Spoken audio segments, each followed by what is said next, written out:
Ethan Cole had spent most of his life surrounded by chandeliers, champagne flutes, and the polished smiles of women who adored his money more than the man he really was. At 38, he was one of the youngest self-made millionaires in the city, owner of a luxury tech firm and a penthouse that overlooked the skyline like a golden throne. But wealth had become a cage he no longer felt proud of. He had dated models, influencers, businesswomen, actresses, yet every relationship felt like a negotiation, an exchange, a performance. He was tired, deeply, achingly tired. One evening, after an exhausting charity gala filled with hollow compliments and shallow laughter, he returned to his office building to pick up a forgotten laptop. The lobby was dim, quiet, except for the soft humming of someone singing. A woman was mopping the floor, her back turned to him, her voice low but warm, carrying a tenderness he hadn't heard in years. Her hair was tucked into a loose bun, her uniform slightly worn, and beside her mop bucket sat a small lunchbox with cartoon stickers. She didn't even notice him until she turned around and gasped softly. "Oh, sir, I didn't expect anyone at this hour." Ethan shook his head. "No need to call me sir. I'm Ethan." She hesitated, then offered a small smile. "I'm Maya." He noticed the tiredness beneath her eyes, not the kind caused by boredom, but the kind earned through endurance. She apologized for being in his way, though she wasn't. She apologized for the humming, though it was beautiful. She apologized for the cleaning supplies, though they were simply part of her work. She moved with purpose and humility, something that contrasted sharply with everything in his world. "Do you always work this late?" Ethan asked. "Only when my regular shift partner is out sick. I needed the extra hours anyway," she said, adjusting her gloves. "I have a little boy. 7 years old. He needs new school supplies, so overtime helps." Ethan felt something shift inside him, the kind of shift that happens when a stranger reveals more sincerity in 1 minute than others have in a lifetime. She continued cleaning, humming again, and he found himself standing there longer than necessary, just listening. Over the next week, Ethan returned to the office late again, not because he needed to, but because he hoped to see her. Maya had a way of treating him like a normal person, not a walking bank account. When she spoke, she asked about his day, not his money. When she listened with real interest. When she smiled, it reached her eyes. One night she noticed his expensive suit jacket slung over his shoulder. "You must be freezing," she said. "The AC here is always too cold. That's why I bring my son's old sweater sometimes." She laughed softly, "Though I doubt a millionaire needs that kind of tip." He blinked. "How did you know?" She pointed to his watch, a limited edition worth more than most cars. "People like me notice these things. It's a survival skill." If she judged him for his wealth, she didn't show it. If she envied it, she never said. Instead, she spoke about life in simple, honest terms. Raising her son alone after her husband left, working double shifts, dreaming that one day she could finish nursing school.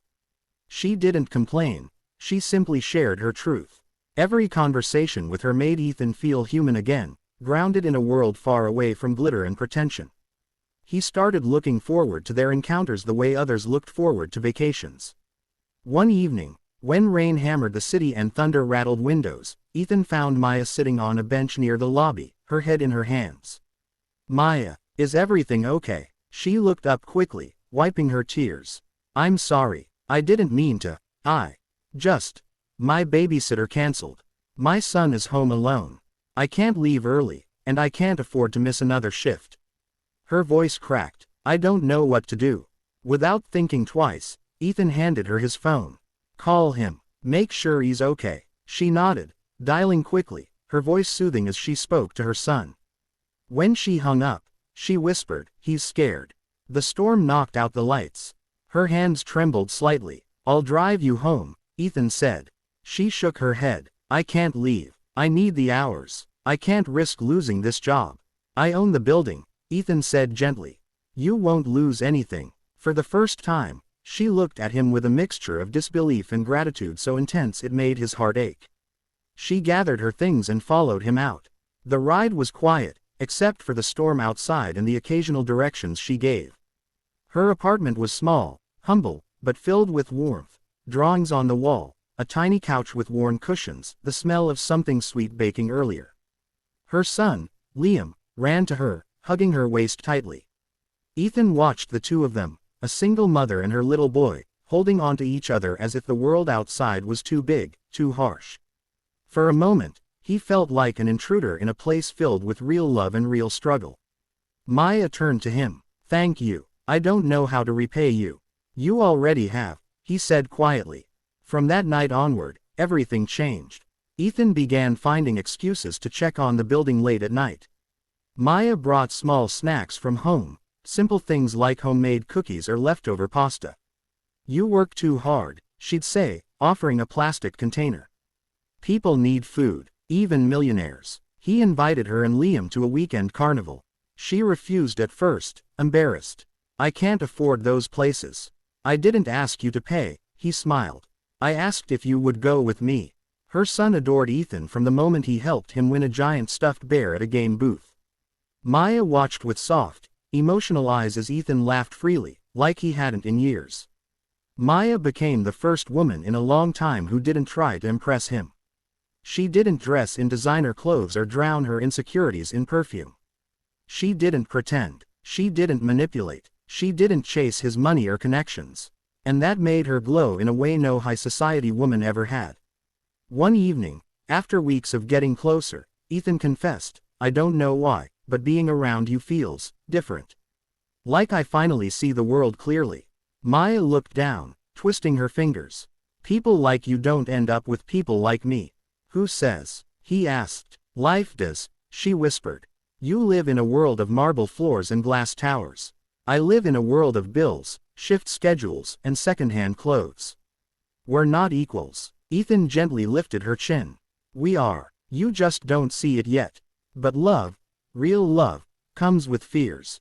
And rumors travel fast." When photos of Ethan at the carnival with Maya and her son surfaced online, tabloids exploded. "Millionaire spotted with janitor. Ethan Cole falls for cleaning staff. Is this a PR stunt?" Maya panicked. "Ethan, this could ruin your reputation." "My reputation was never my passion," he replied. But she wasn't thinking about gossip. She was thinking of consequences. People mocking her son, administrators judging her, neighbors whispering. The stress became too much. For the first time, she pulled away. "I can't do this," she said, her voice breaking. "Not because I don't want to, but because your world will destroy mine. My son is all I have. I can't put him in the spotlight." Ethan felt the pain like a punch. But instead of arguing, he hugged her gently. "Then let me fix it. Let me make our worlds fit together, not the other way around." For days, he avoided public events, ignored tabloids, declined interviews. People questioned him, mocked him, predicted the relationship wouldn't last. But he didn't care. He had found someone real. Someone worth fighting for. One night, Ethan visited her again, but this time with purpose. Maya opened the door, surprised to see him drenched from the rain. "You'll catch a cold," she said, letting him in quickly. "That's fine," he said with a shaky laugh. "As long as you hear me out." She waited silently. "I don't want the world you think I do," he said. "I want a life with meaning. A life with love. You think you're not enough because you struggle, because you work hard, because you're raising a child alone. But those are the reasons I respect you. Those are the reasons I—" He paused, breath catching. "Those are the reasons I'm falling in love with you." Maya's eyes softened, tears gathering. "Ethan," he stepped closer. "Give me a chance. Give us a chance. Let me be part of your world, not the other way around." She wiped her tears, whispering, "I'm scared." "I am too," he said. "But maybe that's what makes it real." Slowly, she nodded, allowing his hand to take hers, allowing her heart to hope for the first time in years. Their relationship grew quietly, away from cameras. Ethan helped Liam with homework, joined them for simple dinners, fixed things around the apartment. Maya visited his office sometimes, bringing lunch that made his employees jealous. They didn't live in two separate worlds anymore, they built a new one together. Months later, Ethan took Maya to the rooftop of his building, where the city lights stretched endlessly. "I used to look at this view and feel empty," he said. "Now I look at it and feel lucky. Because I found you in the middle of it." Maya smiled shyly. Most people wouldn't trade high society glamour for a janitor's life. I didn't trade down, he whispered. I traded up. He took a deep breath. Maya, will you let me build a future with you and Liam? Not because of charity or loneliness, but because you're the first person I've ever wanted to come home to. Her heart felt like it was breaking and healing at the same time. She took his hand and whispered, yes. In that moment, the millionaire who had grown tired of glittering emptiness finally found a love more precious than wealth.